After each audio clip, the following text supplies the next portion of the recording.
अस्सलाम वालेकुम मेरे बहन घर दे नंबर दिता है फोन करके मेरे घर आ सकते ने मेरे घर जो झगड़ा है जिवें लड़ाई हुई है मैं अपनी लड़ाई झगड़ा वो नहीं विखाया वो आके ना मेरे घर देख लवे फिर मैंने करना ना कि पता नहीं झूठ है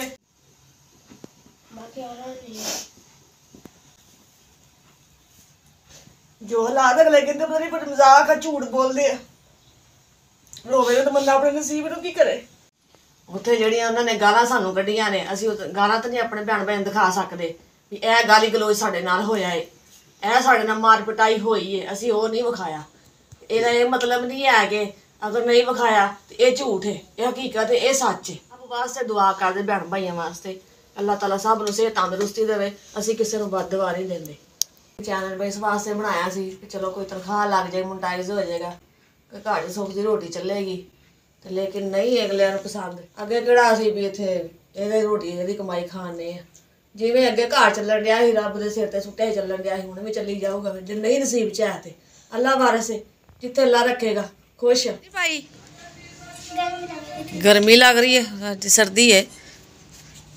नीम साहब बैठे इधर बाजू ते ना सो जाएगी ये चंगी भली सो जाए आलू बन गया आलू फिर सट लगन की वजह बाजू बंद है ना कहते पट्टी उदों फिर सोच पैंदी है जो हड्डी टुटदी है ना या जोड़ हिलदा फिर उत्थे सोच ही होंदी है हो जाएगी सही है आहिस्ता आहिस्ता हाँ जी आहिस्ता आहिस्ता हो जाएगी सही अल्लाह ये भी जिंदगी का हिस्सा हाँ जी एवं ही है की गल इस वे रो रही बच्चे कह रहे मामा रोन रही तबीयत खराब हो जाए परेशानी जी मैं कहा तेनों भी आके कुट गया बस वही परेशानी भी गलत कमेंट कर दियो बना रहे हो जी सब कुछ सामने है ना दे फिर भी बस हर बंदे दी हर इंसान दी अपनी अपनी सोच है सब दी सोच इको जी नहीं होंदी जिहदा जो दिल करदा लिखी जावे असीं गुस्सा करना किसी दी गल अल्लाह उन्हां दा भला करे अल्लाह उन्हां होर हिम्मत देवे गलत जवाब दे दे सही है ना अगर वो एक दिन साड़ी जगह ते आके बह के सोचन या घर चलाना उन्हां नूं पता लगे सच्चाई की है सही गल फिर असीं दुआ ही करांगे कि अल्लाह ताला सब नूं खुश रखे आबाद रखे जिथे रहन खुश रहन हसदे खेडदे रहन ते की गल कह रहे वीडियो नहीं बनानी वीडियो खत्म कर देनी पता नहीं मेरा दिल नहीं करता वीडियो बनाने का मैं वीडियो बनानी छड़ देनी ते तू ये हुई परेशानियां तो हिम्मत नहीं हारे दी होंगी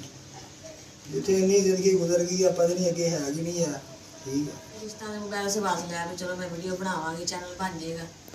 लोग बच्चे भी स्कूल में रोटी खाएंगे लेकिन नहीं कई बंदे नहीं बर्दाश्त करते इस चीज़ चलो उन्होंने भी भला है खुश रहन जींदे रहे तो फिर मिलांगे अल्लाह हाफिज़।